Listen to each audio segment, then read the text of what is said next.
Cultura e arte con il professore Andrea Rognoni. A te la linea, Andrea. Grazie Sveva. Oggi abbiamo l'onore di intervistare il grande scrittore Paolo Gulisano col suo ultimo libro dedicato al Giubileo, che può fregiarsi di una straordinaria introduzione di Monsignor Fisichella, tra le altre cose. Adesso vediamo se abbiamo subito in linea, poi nell'ultimissima parte ci saranno altre mie osservazioni, riflessioni e approfondimenti riguardanti arte, arredamento, cultura, letteratura, eccetera. E Geopark. Saprete poi dopo di che cosa si tratta. Allora, vediamo se è in linea Gulisano. Ancora un attimo, Andrea. Ancora un attimo. Allora, ne approfitto per parlare della triste dipartita di Valentina Tomada rispetto allo sceneggiato televisivo Il Paradiso delle Signore. Tenete conto che comincia ad allarmare il fatto che molti interpreti di questa fiction Rai, che ha tanto successo e che ha preso il posto oramai di tutte le fiction Mediaset, la triste notizia è di un'altra morte rispetto a già altri due morti maschili, Savorelli e Genuardi. Savorelli e Genuardi, protagonisti assoluti della fiction, erano morti qualche giorno fa, diciamo 20 giorni al massimo. Adesso purtroppo è toccata a Valentina Tomada. Ma chi aveva seguito tutte le fiction televisive sa che lei aveva partecipato anche a Incantesimo. Andrea, scusami, abbiamo Gulisano. Sì? Perfetto. Ecco, casomai riprenderemo dopo l'annuncio funebre. Allora, Paolo Gulisano. Paolo, un grande abbraccio, un grande saluto. Siamo oramai, tra l'altro, molto vicini alla Pasqua 2025, al Giubileo, e tu hai sfornato, come sai fare, diciamo, stando sempre, si dice giornalisticamente, sul pezzo, diciamo, riuscendo a fare sempre delle cose anche in sintonia con l'attualità. Hai sfornato questo libro Giubileo, di cui adesso ci parli, introdotto niente po' di meno che da Rino Fisichella. Allora, perché intanto hai avuto questa idea, Paolo? Non ti ripresento più perché tutti ti conoscono. Sicuramente hai saputo deliziarci con tutti i tuoi libri di varia natura. Allora, a te la parola. Come mai l'idea di questo libro, Paolo? Allora, ciao Andrea, intanto grazie per l'invito ancora una volta qui nella tua missione. E, allora, diciamo che proprio nell'imminenza di questo anno santo 2025 mi sono detto sarebbe bello raccontare la storia degli anni santi per capire che cos'è il Giubileo, no? L'ho chiamato anche Anno Santo. Un tempo, quando arrivava l'Anno Santo, lo si viveva con grande anche tensione, passione religiosa. Io ricordo, diciamo così, gli anni santi che ho vissuto personalmente, il 1975, quando avevo 16 anni, poi quello del 2000, il grande giubileo dell'inizio del terzo millennio, e così via. E quindi, sentendo anche, ti dico la verità Andrea, uno scarso entusiasmo, no? Anche nel mondo cattolico stesso, appunto ormai per i temi religiosi, per questo aspetto dell'anno santo che è sempre stato appunto un momento forte, un momento di giubileo, di conversione, eccetera, eccetera, sentendo anche, percependo, tastando un po' il polso anche un po' del mondo cattolico di cui faccio parte, ho voluto scrivere una storia degli anni santi, cioè quindi dal 1300, il primo anno santo, il primo giubileo della storia, fatto quasi, diciamo così, controvoglia, come vedrete poi se qualcuno avrà la bontà di leggere. Papa Bonifacio VIII, sapete, un papa molto discusso, Dante Alighieri lo mette all'inferno nella sua Divina Commedia, lo accusa di essere stato un simoniaco, cioè uno che vendeva le cariche, no? Quindi un uso disinvolto dei soldi. Però si trovò di fronte anche così a una richiesta popolare che ci fosse un anno particolare, un anno in cui fossero anche condonati i debiti, in cui un anno di conversione, di pentimento, di grazia. Beh, alla fine Bonifacio VIII, che forse non era un mistico, non era un personaggio di profonda spiritualità, ma come dire, era un ottimo governante anche della Chiesa, capì che questo tipo di iniziativa poteva avere successo, dargli anche popolarità, eccetera, e quindi allora autorizzò questa richiesta che venne proprio dal basso. E quindi nacquero gli anni santi. Inizialmente doveva essere una volta al secolo, quindi perché appunto iniziò nel 1300 al cambio del secolo, ma poi diventarono ogni 50 anni e poi infine ogni 25 anni, che è l'assetto che ancora oggi l'anno santo. Più varie, diciamo così, ci sono stati in diverse occasioni anche degli anni santi straordinari. Per esempio nel secolo scorso, nel Novecento, ci fu un anno santo indetto da Pio XI, il nostro Papa Brianzolo di Desio, Pio XI Achille Ratti, volle nel 1933 un anno santo straordinario perché erano 1900 anni dalla morte di Cristo, avvenuta secondo la tradizione nel 33 d.C. Quindi un momento nella storia della Chiesa molto bello, popolare, ecco, proprio ha sempre espresso la fede del popolo.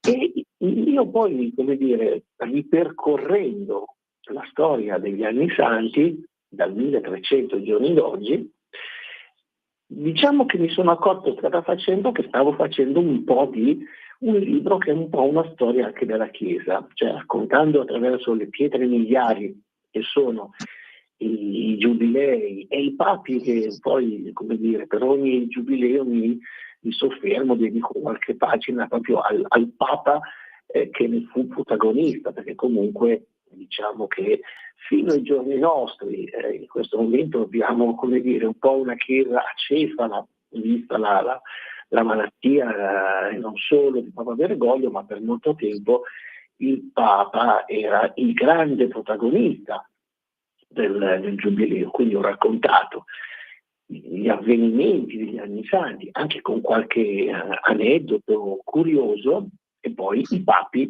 che ne furono protagonisti. Quindi alla fine ne viene fuori una specie di breve storia della Chiesa che credo che potrà essere utile a quelli che lo leggeranno, perché si vede che il cammino della Chiesa è stato sempre davvero costellato da turbolenze. A volte si sente dire, ma insomma oggi le cose vanno male, il cattolicesimo è in crisi, la Chiesa è in crisi, però guardando all'indietro, dando uno sguardo a quello che è stato appunto il passato, ci si rende conto che ci sono sempre state queste grandi crisi. Tra l'altro il secondo giubileo, quello del 1350, avviene a 2 anni di distanza dalla più spaventosa pandemia che mai colpì l'umanità, ovvero la morte nera, la peste nera, che viene raccontata anche dal Boccaccio, eccetera, eccetera, che fece un'ecatombe, un terzo della popolazione europea morì a causa di quella pandemia. Però già 2 anni dopo, fa l'impressione di dire, già 2 anni dopo quella pandemia, in qualche modo c'era stato un risollevarsi ed era stato celebrato in quel caso il Giubileo. Quindi rivedere la storia di questi anni santi, di questi momenti particolari della storia della Chiesa, e, come dire, con questo lavoro ho cercato di dare, ma è venuto fuori in maniera quasi involontaria, una ricostruzione della storia ecclesiale, ma anche, diciamo così, della storia anche civile, perché si intrecciano le vicende anche degli scontri, delle guerre che hanno sempre diviso anche ferocemente il nostro continente. Ecco, subito una domanda, avendo in mente la parabola di tutti questi secoli. Durante, diciamo così, il boom di una nascente e crescente mentalità laica, illuminista, a tratti atea, fra 700 e 800, i giubilei sono riusciti a resistere bene al terremoto, a questa specie di terremoto, e in che maniera? Cioè, comunque hanno dimostrato di essere ancora all'altezza della situazione, secondo te?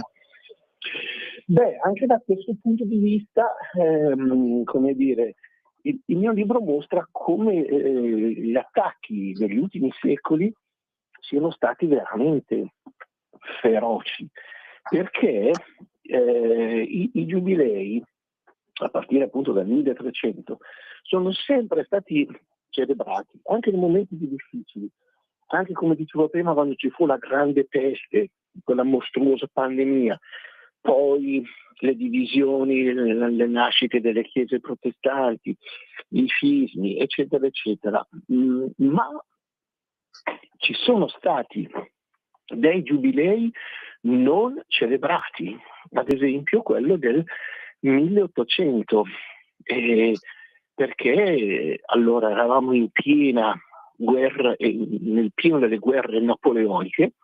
Napoleone aveva cercato di esportare la rivoluzione, i principi della rivoluzione francese, ovviamente col ferro e col fuoco, e il Papa era in quell'anno addirittura in esilio. Quindi il 1800 non viene celebrato. Quindi probabilmente anche a livello, dobbiamo pensare, a livello anche dell'immaginario collettivo, pensare dopo 5 secoli, proprio dopo mezzo millennio, non poter celebrare il giubileo. Poi ancora nel 1850, anche qui c'era stata la Repubblica Romana, c'era stato nel 1848, le varie rivoluzioni, il clima era torrido e quindi Pio IX non poté celebrare il giubileo. E poi ancora nel 1875 c'era appena stata la presa di Porta Pia nel 1870, il Papa prigioniero in Vaticano, tensioni fortissime, come sappiamo, come abbiamo detto altre volte parlando della rivoluzione risorgimentale, e quindi fu celebrato sì, ma in maniera molto molto in sordina. Il Papa non uscì mai appunto pubblicamente perché non poteva, e quindi l'Ottocento fu davvero nella storia dei giubilei un secolo terribile. Praticamente venne celebrato un solo giubileo, quello del 1825, e gli altri appunto videro questi scenari. Poi ancora un momento di tensione nel XX secolo, che anche qua sappiamo bene essere stato un secolo anche qua di ferro e fuoco, però viene celebrato nel 1925 appunto dal nostro Pio XI, anche se appunto era appena trascorsa la Prima Guerra Mondiale. Viene celebrato nel 1950, anche qui era appena finita la Seconda Guerra Mondiale, c'era la Guerra Fredda, c'era una grandissima figura sul Soglio di Pietro, cioè Pio XII, quindi fu un giubileo invece straordinario con milioni di pellegrini che vennero a Roma. Ma poi arrivò una stagione difficile per la Chiesa dopo il Concilio Vaticano II, per problemi quasi interni, diciamo così. Documentandomi, facendo queste ricerche per il libro, ho trovato che nel 1975 una componente importante del cattolicesimo, la componente progressista, non voleva più il giubileo, dice basta, è una cosa. In quel momento nel post-concilio, come dire, stavano venendo eliminate molte cose che venivano considerate antiche, venivano considerate vecchie, superstiziose, eccetera, eccetera. Molti teologi progressisti proposero di chiudere con questa antica consuetudine medievale, non serviva più, era un momento trionfalistico, la Chiesa doveva essere la Chiesa povera, la Chiesa accanto agli ultimi, eccetera, eccetera. E invece diciamo appunto il Papa Paolo VI volle tra non poche difficoltà celebrare il giubileo. Quindi potremmo dire ciò che non hanno fatto anche le disgrazie, le pestilenze, le pandemie, eccetera, hanno fatto le ideologie anticristiane, appunto post rivoluzione francese, eccetera, e poi la crisi della Chiesa.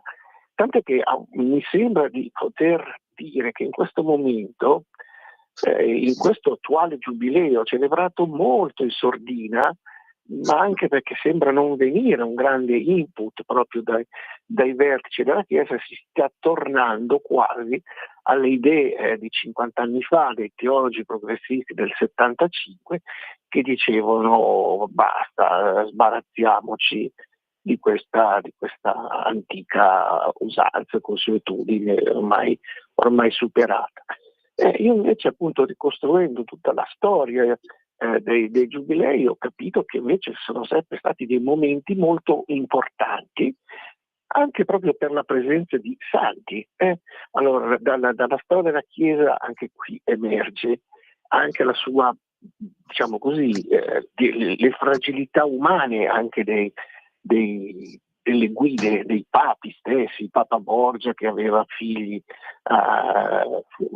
ovviamente illegittimi, eccetera, eccetera, tante situazioni critiche, ma da quello che, diciamo così, racconto e cerco di mostrare è che la Chiesa è rimasta in piedi per 2000 anni grazie ai santi, proprio magari a persone umili che venivano anche proprio a Roma per il giubileo, che risvegliavano la fede, che riaccendevano la fede nei cuori. Quindi davvero, anche da questo punto di vista, questo spaccato di storia che ho cercato appunto di realizzare attraverso la storia del giubileo ci fa come dire, comprendere molte cose della storia della Chiesa e non solo di questi ultimi 700 anni. C'è un filone storiografico che fa capo a Raffaello Morgan, autore oramai morto da moltissimi anni, ma appunto proclive a giudicare la storia del cristianesimo soprattutto dai fatti popolari, che criticava il giubileo, o almeno, diciamo così, lo denudava di ogni forma di retorica, attraverso la descrizione di alcuni comportamenti che avrebbero caratterizzato alcuni giubilei già dalla prima età moderna, di comportamenti, ecco, di tipo edonistico, perché a fronte di questo grande pentimento palesato dai fedeli che arrivavano da ogni parte d'Europa, non ancora del mondo, ma d'Europa sì, e c'era proprio la volontà di vivere delle giornate un po' troppo così spensierate a Roma. Tu come la vedi questa questione? Cioè, accetti che possa essere esistito così una forma di deviazione morale all'interno del giubileo, oppure è una caricatura fatta proprio da quel mondo laico-massonico che vuol distruggere ogni spunto che riguarda la lealtà e la profondità della fede? Ma allora è una bella domanda e comporta una risposta abbastanza complessa. Allora, fin dagli inizi, e lo racconto, i giubilei presentavano anche degli aspetti problematici, no? Perché erano celebrati solo a Roma, cioè adesso ci sono anche chiese giubilari in tanti paesi, ogni paese, ogni regione quasi ha una propria chiesa giubilare, ma allora il giubileo comportava proprio l'andare a Roma. Tra l'altro, diciamo che nasce i pellegrinaggi erano iniziati secoli prima, avevano, come dire, avuto tante mete, c'era Roma stessa, c'era Santiago di Compostela, c'era Gerusalemme, però con la fine delle crociate, che arriva proprio a metà del 1200, quindi l'ultima crociata di una cinquantina d'anni prima dell'inizio del primo giubileo, la Terra Santa era perduta, non si potevano più fare quei pellegrinaggi, quindi in qualche modo l'idea del pellegrinaggio a Roma va a sostituire l'idea del pellegrinaggio invece in di Terra Santa, perché comunque il farsi il pellegrino è sempre una cosa importante nella visione cristiana. Il pellegrinaggio è sempre stato un elemento cruciale di spiritualità, ma il pellegrinaggio comportava anche pericoli. Anche qua, tra l'altro, ho trovato documentandomi che c'era addirittura stato nel 1500 un serial killer, il primo serial killer, un medico purtroppo, un medico che aggrediva i pellegrini con il pretesto di volerli visitare, controllare, eccetera, li uccideva, li derubava. Quindi il primo serial killer della storia, questo medico di Roma. E ci sono anche episodi poco edificanti, anche dei primi giubilei, o meglio, magari legati al caos, al grande afflusso. Addirittura c'è l'episodio proprio del primo giubileo, tra l'altro raccontato da un cronista d'eccezione che era Dante Alighieri, perché Dante andò anche lui come pellegrino al primo giubileo e racconta dell'assembramento che c'era stato su un ponte e quindi con gente addirittura che cadeva in acqua, che annegò, eccetera. Poi, ecco, tra l'altro i giubilei ebbero sempre una ripercussione anche sull'urbanistica di Roma, furono costruiti nuovi ponti, la città cambiò in vista, ogni volta che arrivava, erano ogni 25 anni, un giubileo, si rifaceva un po' il volto, Roma, apertura di strade, eccetera, eccetera. Per cui non mancavano anche magari le speculazioni su queste come dire, attività collaterali al giubileo, quindi speculazioni edilizie, speculazioni dei commercianti, vengono segnalate sin dai primi tempi. Tuttavia questo non è il giubileo, questo può essere, come dire, un elemento di contorno anche proprio di tipo civile, appunto legato alla vita di una città che tra l'altro nell'occasione dei primi giubilei era ancora una città con poche migliaia di abitanti, non era la megalopoli che poi è diventata Roma. Quindi certamente non si possono negare episodi di questo genere, appunto speculazioni edilizie, che peraltro molte volte invece erano degli investimenti che poi sono durati nel tempo e anche hanno dato capolavori artistici come il famoso Ponte Sisto di Roma. Ma certamente magari chi viveva il giubileo non sempre era, come dire, all'altezza della chiamata spirituale che questo doveva essere. Però appunto il nocciolo duro del giubileo era ben altro, no?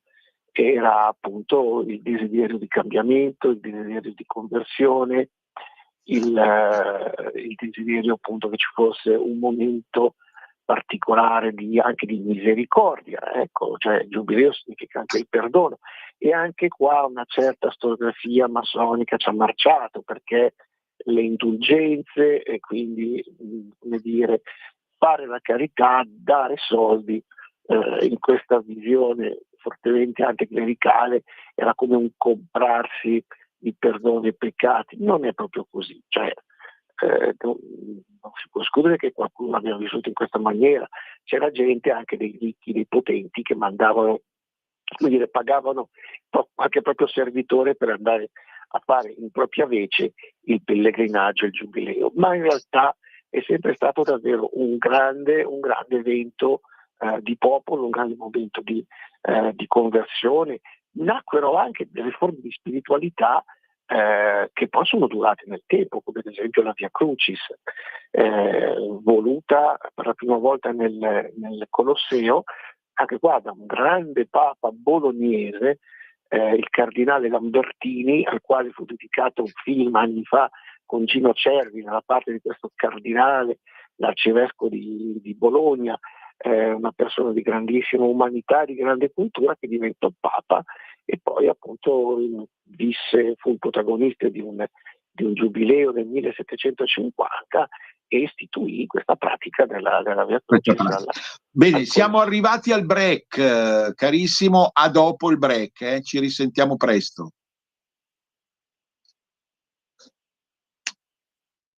Pronto? Sì, ci sono. Mandiamo Sì, subito, no, ecco, mandiamo non subito la sento, pubblicità. fai partire pure Sveva il break. Perfetto, a tra poco. Sì. Per la tua pubblicità visita il sito radiolibertà.net. Porta con te ovunque Radio Libertà. Scarica la app per smartphone o tablet dal tuo store o dal sito radiolibertà.net. Cosa aspetti? In quanti ti promettono trasparenza, ma alla fine ti ritrovi sempre con la bocca chiusa e non puoi dire quello che pensi. Radio Libertà non ha filtri né censure, ascolta la gente e parla come la gente.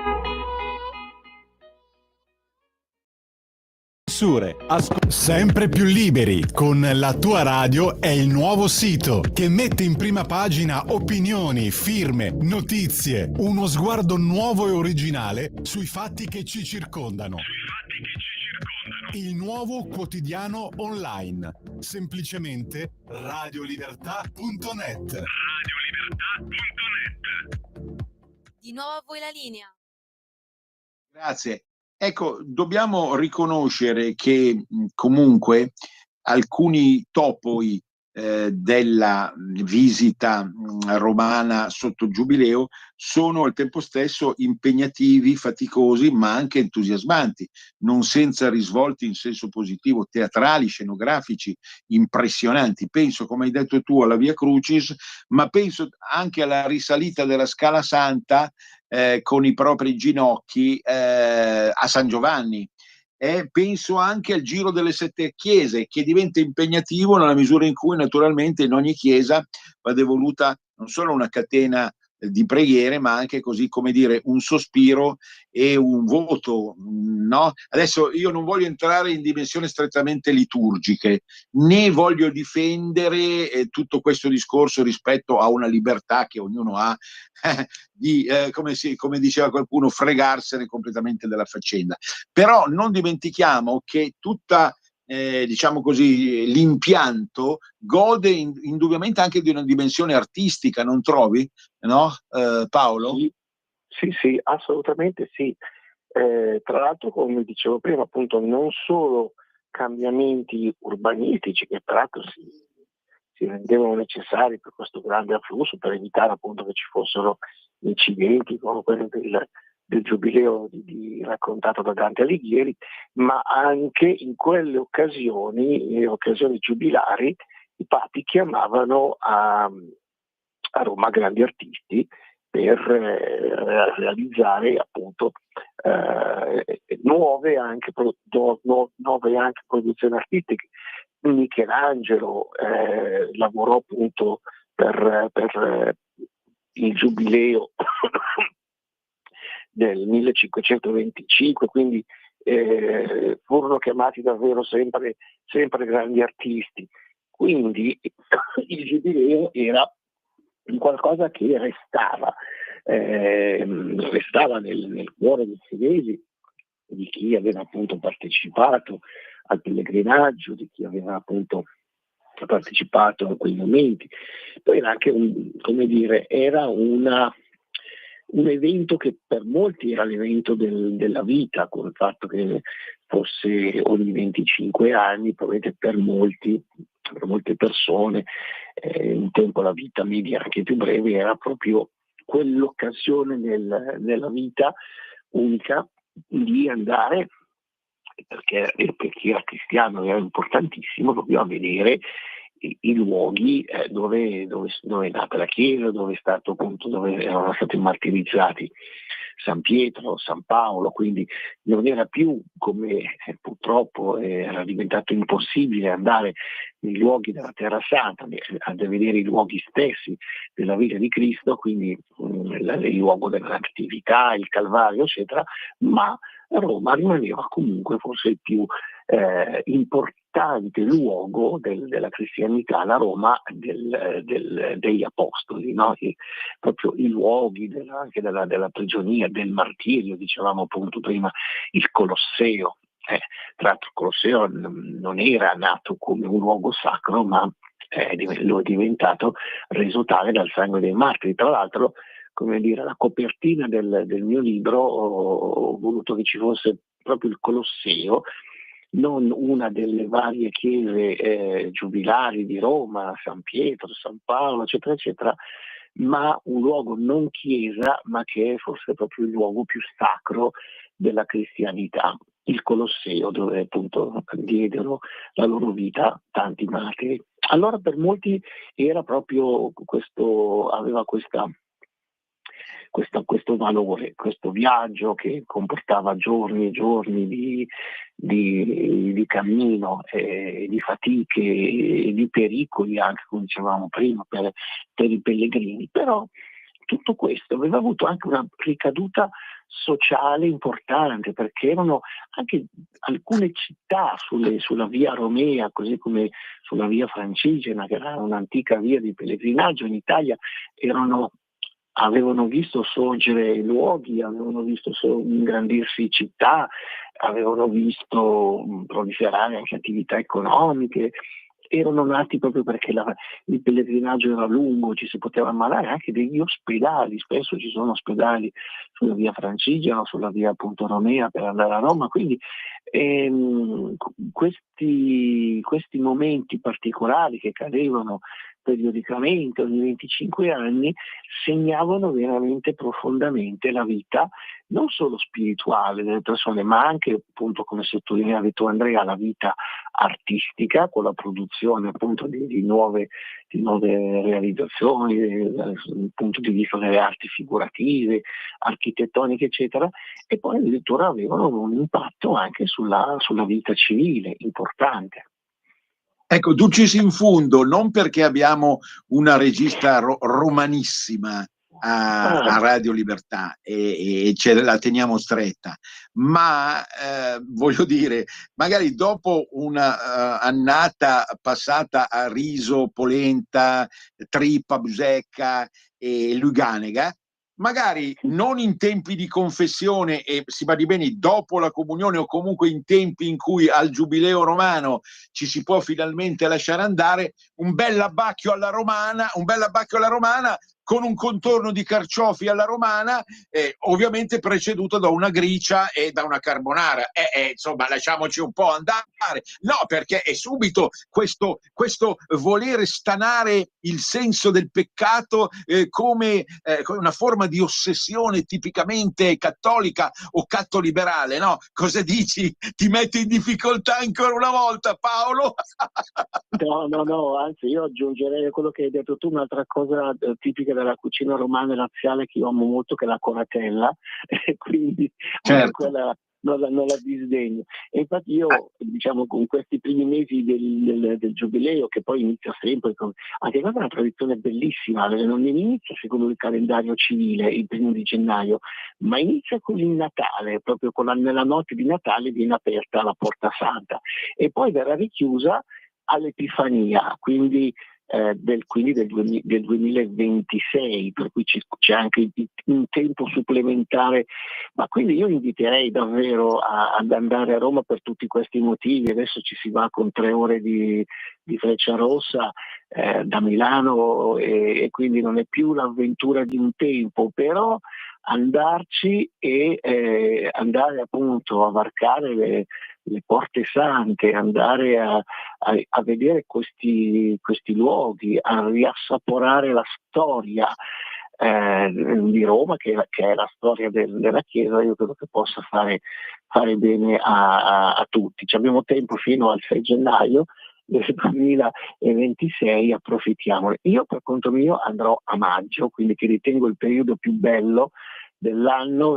Roma credo che a maggio sarà splendida, in una primavera fiorita e fiorente, e quindi non farà neanche però troppo caldo, quindi sarà quello il momento in cui io vado a fare il mio personale giubileo. Va bene. Grazie Paolo, come sempre, e diamo le coordinate del libro perché non è da perdere e non c'è tempo da perdere perché il giubileo passa, quindi tutti in libreria a guardare se c'è o se no richiederlo, dacci i precisi termini del libro. Grazie Paolo. Grazie a te Andrea. Allora, l'autore Paolo Gulisano, e il titolo è semplicemente Giubileo, quindi una parola che dice tutto. La casa editrice è Cantagalli, casa editrice di Siena, prefazione di Monsignor Rino Fisichella, arcivescovo che è anche il presidente di tutte le attività del giubilario, appunto, e prezzo 17 euro, pagine 200 qualcosa, quindi non è un tomone, e lo si legge abbastanza velocemente perché è una sorta quasi davvero di romanzo della storia della vita della Chiesa attraverso i giubilei. Grazie infinite, noi adesso andiamo avanti senza di te. Intanto buona Pasqua, comunque ci risentiremo presto e buon giubileo. Allora, grazie ancora, come avete sentito, a Paolo, che non manca mai di farci dei regali meravigliosi, devo dire, con il suo equilibrio, il suo tatto, il suo buon gusto, la sua capacità enorme di sintetizzare la storia, la cultura, la fede. Veramente no, se un mondo senza Gulisano sarebbe difficile immaginarlo, per essere felici, e mi fermo qua. Ecco, stavo prima facendo una rapida scorsa di quella brutta e triste lista di persone defunte che hanno recitato al Paradiso delle Signore.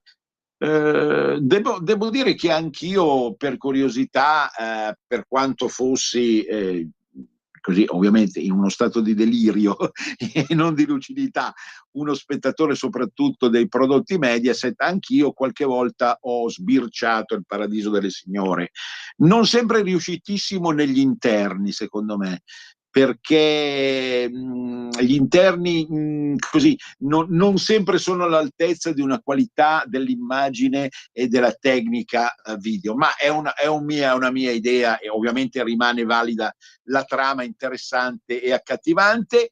E purtroppo abbiamo avuto 3 morti: Savorelli, Genuardi e ora anche la Valentina Tomada. Stavo dicendo che la Tomada era stata peraltro protagonista già di Incantesimo, uno sceneggiato cult, secondo me, tra gli anni 90 e il 2010-2011, quando è terminato in maniera definitiva e irreversibile.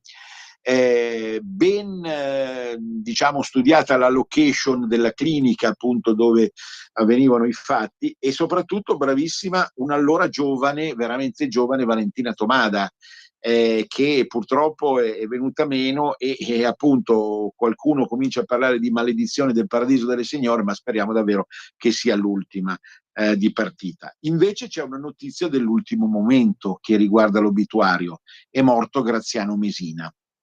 Graziano Mesina è stato il più grande, famoso bandito sardo di tutta la storia.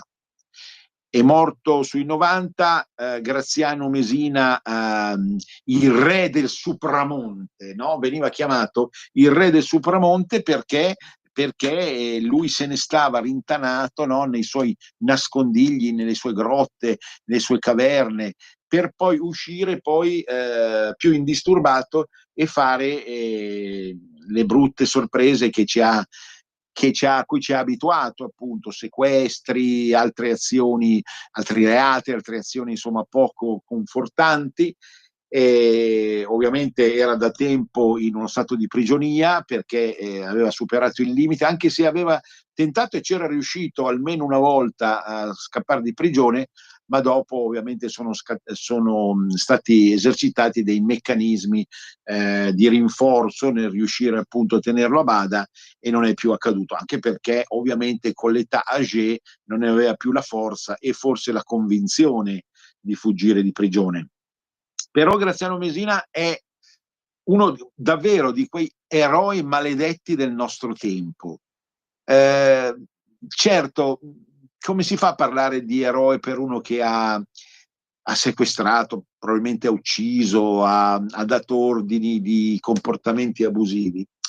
È la vecchia questione della strana malia del male, insomma, quella suggestione che esercita il male. Ma per Graziano Mesina c'era qualcosa di più, perché il mondo sardo è un mondo che ribolle sempre dentro di sé, che ha bisogno, ovviamente esagerando e sbagliando, ma degli esempi esagerati, borderline, no? Che in qualche modo manifestano quella volontà e quell'orgoglio di essere sardi, quindi di agire anche contro lo Stato italiano. Ora, che ci siano, come abbiamo sempre detto da queste onde, dei buoni motivi per una forma di fortissima autonomia sarda, ma questo è poco ma sicuro. Ecco, chiediamo l'autonomia di altre regioni all'interno ovviamente dell'unità United States of Italy, però allora a maggior ragione dobbiamo chiederla per la Sardegna, che è un'isola che ha una sua tradizione, una sua storia, che è soprattutto gravida di un approccio antropologico straordinario. Noi abbiamo appreso, noi studiosi lombardisti, noi studiosi dell'identità del nord, abbiamo appreso tantissimo. Vorrei citare Bachisio Bandinu per tutti, ma ce ne sono stati tantissimi di autori sardi che hanno approcciato lingua, tradizioni, usi, costumi, comportamenti, gastronomia loro, ma come modello di studio andava bene anche per il nord, il sud e perfino per Roma, come romanità autentica, cioè studio approccio di un'identità esclusiva.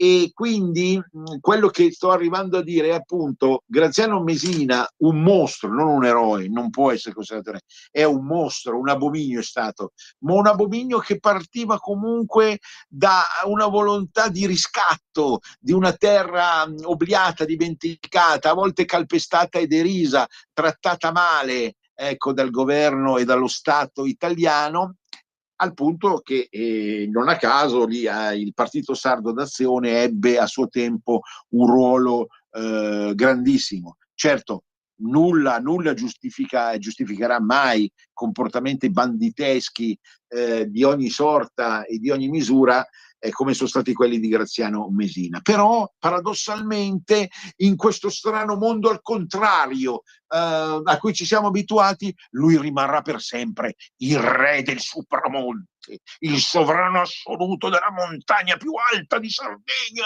Accidenti! Siamo sconvolti da questa realtà, ma dobbiamo capire che nell'animo umano, l'abbiamo visto anche un po' in parte col Giubileo, no? Il diavolo e l'acqua santa si rincorrono fra di loro. Però oggi volevo parlarvi anche d'altro in questi ultimi 10 minuti, perché è in corso il Salone del Mobile. Ho sempre ritenuto il Salone del Mobile milanese, ma anche quelli che vengono attuati e vissuti in Brianza o in altre zone della Lombardia, del Veneto in particolare, talvolta anche del Piemonte e dell'Emilia, come una vetrina importantissima dell'artigianato, oserei dire dell'arte del mobile, quindi dell'arte del nord, ma questo ovviamente vale anche per tutta Italia, con dei picchi straordinari di genio nella programmazione. Il Salone del Mobile ha luogo alla Ro Fiera, al Sacrario di Ro Fiera, come tantissime altre collezioni e performance. Certamente io ho davanti il catalogo, ma volevo soffermarmi sulle poltrone, perché ho notato che le poltrone dell'ultima generazione si sono modificate in senso di guscio quasi, cioè non sono più poltrone dove il corpo deborda, ma dove il corpo si rinchiude quasi in se stesso grazie a una conformazione a tenda, a guscio, che comunque cinge tutto il corpo, quasi il corpo volesse nascondersi dentro la poltrona. Non stiamo parlando di divani, stiamo parlando di poltrone. E qui effettivamente nel catalogo io ho 3 esempi, che è la Reed poltrona della Etro Home Interiors, che è molto squadrata. E poi ho l'esempio della Zurich, poltrona Gianfranco Gianfranco Ferré, il mago della moda. E poi ancora Nevada, poltrona Roberto Cavalli Home Interior, perché c'è un collegamento ovviamente con la moda e quindi anche con l'abbigliamento. E in questo senso è anche arte, tutta l'arte, il concetto di arte si è allargato. Questi esempi ci danno la misura di come appunto oggi l'essere umano vuole quasi nascondersi, togliersi alla vista degli altri. È chiaro che la poltrona rispetto al divano ha una dimensione molto individualista. Noi siamo nei tempi dell'individualismo, no? Quindi la poltrona è diventata, seguendo così quel tipo di creatività che è molto condizionata dal gusto, dalla nuova morale e dalle nuove tendenze di socializzazione o antisocializzazione. Dopo il Covid è diventata appunto qualcosa che non permette neanche più di uscire più facilmente dalla poltrona stessa, e dove ovviamente si può fare di tutto, si può ronfare, si può sognare, si può leggere, quindi si può fischiare. Non si può amare più come una volta, perché ovviamente non solo perché il posto è unico nella poltrona, ma perché c'è questo proprio diktat che emerge dalla nuova moda di riuscire a comunicare tra poltrone al massimo a distanza l'una dall'altra e non più sul divano stesso. Ci sono tantissime variabili o varianti naturalmente che sono sul piano tecnico del disegno, del design, come si dice, comunque interessanti, comunque lodevoli. E in un salone del mobile dove sovrano dovrebbe essere il mobile, no, naturalmente, quindi una struttura ben diversa dalla poltrona, diventa ingombrante anche la poltrona, ingombrante sul piano dell'importanza, la poltrona stessa, che evidentemente propone in una dimensione di comodità assoluta, no? Quasi una scommessa con una dimensione che va oltre la realtà, quindi diventa nell'Oniro Graup diventa appunto una realtà onirica dove il sogno la fa da padrona, con tra l'altro rivestimenti o soluzioni tessili relativamente chiare, dal grigio per arrivare all'ocra, tranne poi naturalmente quelli con strutture più metalliche dove i colori sono diversi. Quindi sicuramente all'interno del Salone del Libro le nuove collezioni delle poltrone di varia firma colpiscono moltissimo la nostra immaginazione. Poi, se vogliamo immaginare il personaggio in poltrona dotato anche di uno smartphone, il cerchio si chiude, ma non so se la cosa ci rende felici o ci preoccupa ulteriormente. Invece un'altra novità è data come già vi preannunciavo, dal restyling della rivista del parco del Beigua Geopark. Sì, perché da qualche anno è nato un geoparco riconosciuto a livello internazionale, che sta proprio sopra la città di Varazze e va dalla montagna fino al mare attraverso tutta una serie di spunti che sono legati alla natura ma anche in parte all'arte presente nel geoparco, vari livelli in varia forma, che permette appunto delle passeggiate eccezionali. Oramai la natura viene vissuta come un'opera d'arte.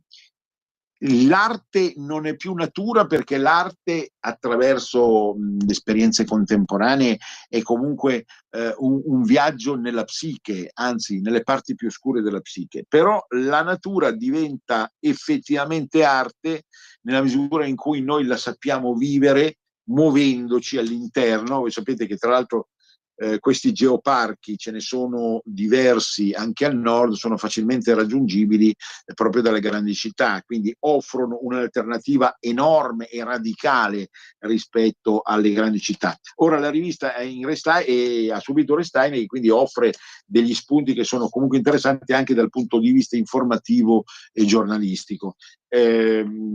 Inutile dire che naturalmente questa rivista è facilmente reperibile proprio all'ente parco del Beigua, che ha sede lì in via Marcucci ad Arenzano, perché poi insomma effettivamente anche c'è il confine deborda verso il comune di Arenzano. Noi siamo arrivati al termine della nostra trasmissione. Ci sentiamo lunedì in Cultura Popolare con Brian Sciretti, che ci parla del mantovano e di altri spunti interessanti riguardanti i cosiddetti dialetti. Non mancate. Un grande abbraccio a tutti. Venezia, risorga, risorga, Venezia, per sempre. A risentirci.